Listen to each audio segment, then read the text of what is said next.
Juga akhirnya Fadel datang ke Polres Jakarta Selatan, gimana Bang? Ya kalau datang kewajiban, jadi itu bukan prestasi ya, itu kewajiban seseorang dalam perkara hukum. Menurut KUHP wajib datang, kalau nggak datang lu bisa dipanggil paksa. Itu menurut undang-undang. Jadi bukan sebuah prestasi, silakan datang ikutin proses di atas. Di lantai 3 prosesnya diikutin. Saya ingatkan saja, bukti-bukti sudah ada semua. Jadi semua bukti sudah ada, bukti saksi sudah ada, bukti surat sudah ada, bukti visum sudah ada. Silakan. Jadi menurut hukum, orang yang dilaporkan jangan lagi membantah, diem pun boleh. Ya, jadi kita dalam proses ini saya serahkan sepenuhnya kepada penyidik. Kami tidak akan menanggapi hal-hal yang di luar proses hukum. Seperti itu.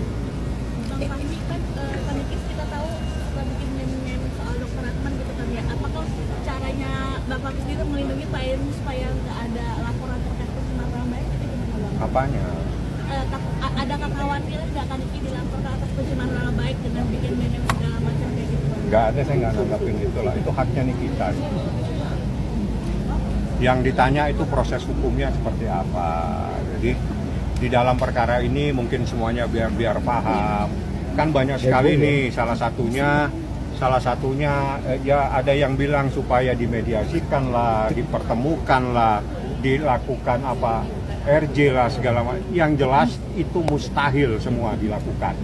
Tidak ada sebuah kalimat perdamaian. Tidak ada kata perdamaian yang akan muncul dalam perkara ini. Yang ada ikutin proses hukum sebagaimana yang diatur di dalam hukum.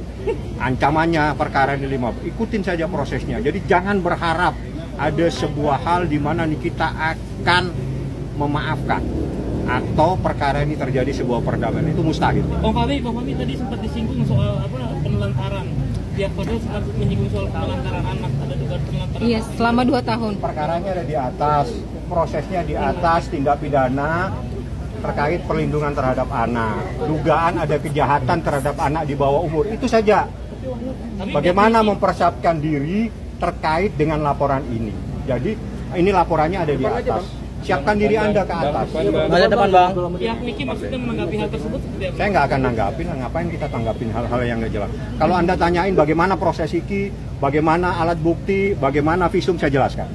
Tapi hal-hal yang tidak ada relevansinya, karena proses ini saya ingatkan sekali lagi, dugaan tindak pidana kejahatan terhadap anak di bawah umur. Anaknya Nikita Mirzani, anak yang di bawah umur, belum 18 tahun pada saat kejadian. Ingin tahu masalahnya? Anda ingat-ingat apa kejadian pada bulan April, kejadian pada bulan Juni, Juli. Udah itu saja saya kasihkan. Lebih lanjut, Anda persiapkan diri yang baik supaya datangnya tidak telat, supaya tidak bingung tiba-tiba sakit dan sebagainya. Yang beda sih kelas jawaban pengacara yang terintegritas. Terima kasih. Assalamualaikum warahmatullahi wabarakatuh. Alur. Apa yang mau ditanyakan? Tapi tadi kan si pihak sebelah juga bawa 11 pengacara katanya untuk mendampingi, itu Ini gimana? jangankan 11, 20 boleh, 50 boleh. Di atas itu hanya dibolehkan maksimal 2. Itu pun kalau ada tempatnya. Biasanya kalau satu wajib. Ya, wajib satu orang mendampingi terlapor. Itu wajib. Kalau banyak-banyak saya juga bisa ngumpulin banyak, tapi ngapain? Ini perkara sebetulnya adalah terkait dengan tindak pidana dugaan anak. Jadi tolonglah dilindungi anak itu. Yang di atas pasti dikasih hak untuk mendampingi. Ada syarat-syaratnya seseorang bisa mendampingi dalam perkara ini, adalah seorang advokat.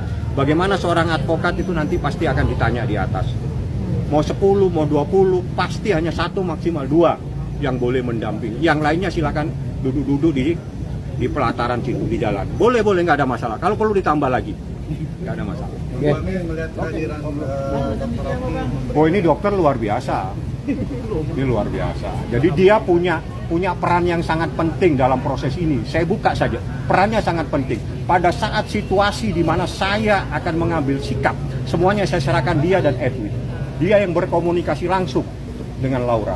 Saya, Niki, saya tarik Niki ke dalam, keluar. Mereka berdua yang berkomunikasi di dalam itu. Silakan dia bisa menceritakan. Dia punya peran penting bagaimana dia bisa dengan tenang membawa Laura sehingga Laura itu ikut untuk dilakukan proses hukum dalam perkara ini. Itulah. Gimana dok? Silakan dokter yang Ya, menjelaskan. pokoknya kalian udah tahu sendiri ketika waktu kita menolong Laura dari apartemennya untuk kita bawa, itu kan masih dalam keadaan histeris. Mungkin kita cukup tahu juga, mungkin dalam keadaan shock juga, maka Laura dalam keadaan seperti itu. Tapi kalian setelah di tengah perjalanan dengan kami, saya dan Bang Edwin sudah ngomong dari hati ke hati, sudah sangat tenang sekali sehingga dia dapat melakukan visum yang pertama pada saat itu. Itu juga maka dari itu kami dengan Bang Fahmi, dengan Bang Edwin juga kayak gitu, bagaimana ini Laura menjadi lebih tenang karena dia pikirkan pada saat itu dari pihaknya kami akan melakukan ABCD. Itulah saatnya kami untuk menjelaskan ke Laura kalau di sini kami ingin menolong dia seperti itu.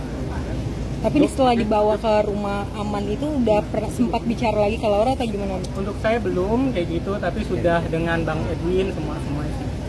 Tapi waktu di mobil sempat kira kalau itu shock dengan suara tuh Ya kaget, tapi kan saya masih dalam batas wajar melihat dia anak di bawah umur kan dalam tekanan juga, diduga dalam tekanan, jadi ya kita maklumin saja. Dok akan terus membantu Laura untuk mengawal kasus ini, Dok. Terlepas menolong Laura atau tidak dalam kasus ini, saya melihat ini bentuk kita sebagai manusia. Ada kasus anak di bawah umur yang dalam ya di kasus hukum seperti ini memang kita sebagai manusia harus bertindak. Artinya melihat dari kasusnya, Dok. Iya dong, harus. Sebagai manusia kita harus punya sikap untuk kasus ini yang sangat menurut saya keji sekali. Terima kasih dokter. Sempat ada pengakuan ketika itu yang katanya Di luar kapasitas. Oke. Bentuk support kami juga ke Fadel untuk membuktikan bahwa Fadel kamu sendiri itu aja. Terus juga saya kasih juga skincare buat Fadel. Kenapa kok dikasih skincare, Dok? Karena minggu kemarin kan Fadelnya nggak datang ke Polres Jakarta Selatan. Mungkin yang saya tahunya dianya nggak datang karena sakit, tapi kok nggak ada surat sakit. Mungkin bukan sakit atau karena insecure. Nah maka dari itu supaya dia kalau ada pemanggilan ataupun ke depannya biar nggak insecure, saya kasihlah skincare hari ini gitu. Berapa botol tadi skincare ke Fadel? Paketan. Apa aja dok Ada buat facial Fadel? wash, toner, krim siang, krim malam, serum dari bening ya, dari bening.